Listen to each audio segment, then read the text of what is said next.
Next is exterior alternate angle. हम इसमें देखते हैं कि एक्सटीरियर अल्टरनेट एंगल क्या होता है। इसमें वाला दो लाइन यहाँ पे है, एक ये लाइन हो गया और एक ये लाइन हो गया, ठीक है। And angles are 1 2 3 4 5 6 7 8। तो एक्सटीरियर में क्या होगा, जैसे 1 और 7 ये दोनों हो जाएगा हमारा एक्सटीरियर अल्टरनेटिंग, मतलब दोनों बाहर बाहर है। एक्सटीरियर एंगल है ना, 1 2 7 8 एक्सटीरियर एंगल है, तो 1 and 7 are exterior alternate angle. 1 equal हो जाएगा 7, मतलब 1 और 7 दोनों आपस में इक्वल हो जाएगा। फिर एंगल 2 इक्वल हो जाएगा एंगल 8। 2 और 8 क्या हो जाएगा आपस में इक्वल हो जाएगा। तो these are exterior alternate angle, यानी 1 इक्वल 7 और 2 equal 8, these are exterior alternate angle, ठीक है।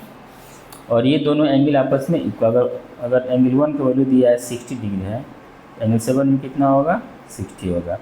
और एंगल 2 का दिया हुआ 120, एंगल 8 का भी कितना हो जाएगा 120 हो जाएगा। क्लियर हुआ ना।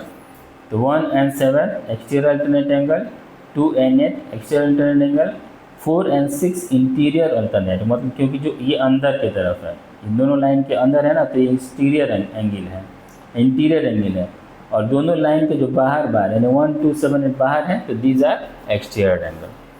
तो 4 and 6 exterior alternate exterior interior alternate angle, and 3 and 5 are interior alternate angle.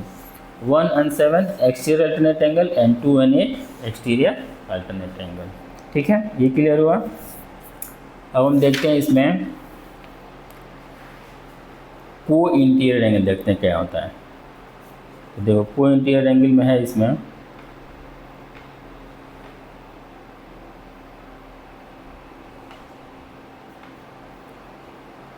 देखो को इंटीरियर से फिर हम लाइन बनाए यहाँ पे,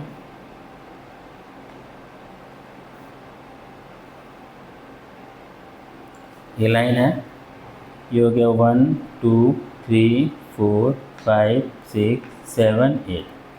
अब लेते हैं को इंटीरियर। तो देखो को इंटीरियर और को एक्सटीरियर, जैसे 4 और 5 ये दोनों क्या है, ये को इंटीरियर है क्योंकि अंदर की तरफ है ये। तो 4 और 5 को इंटीरियर, एंगल 4 प्लस एंगल 5 180 हो जाएगा। को इंटीरियर का वैल्यू 180 होता है। फिर एंगल 3 प्लस एंगल 6 क्या हो जाएगा, को इंटीरियर, ये भी हो जाएगा हमारा 180 डिग्री का।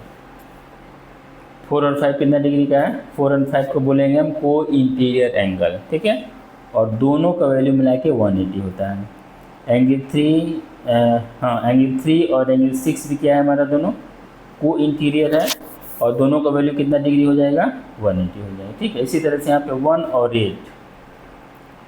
8 क्या है 180 डिग्री है। कौन सा एंगल है ये, को एक्सटीरियर एंगल, क्योंकि दोनों बाहर की तरफ है तो को एक्सटीरियर एंगल है। इसी तरह से यहाँ पे एंगल 2 प्लस एंगल 7 कितना हो जाएगा 180, ये किस रूल से, को एक्सटीरियर एंगल, ठीक है।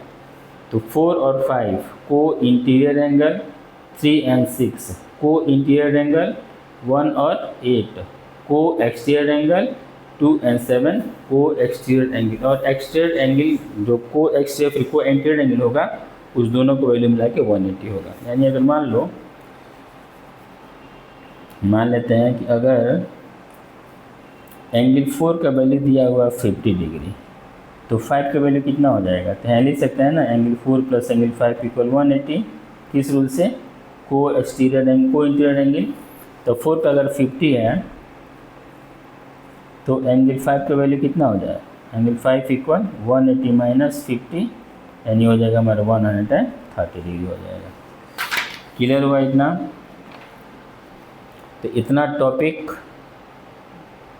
जो भी 3 वीडियो भेजा उसका पूरा अच्छे से इसको पढ़ लेना है, लिख लेना है इसको, और कल एक्सरसाइज 5.3 का क्वेश्चन सॉल्व किया जाएगा।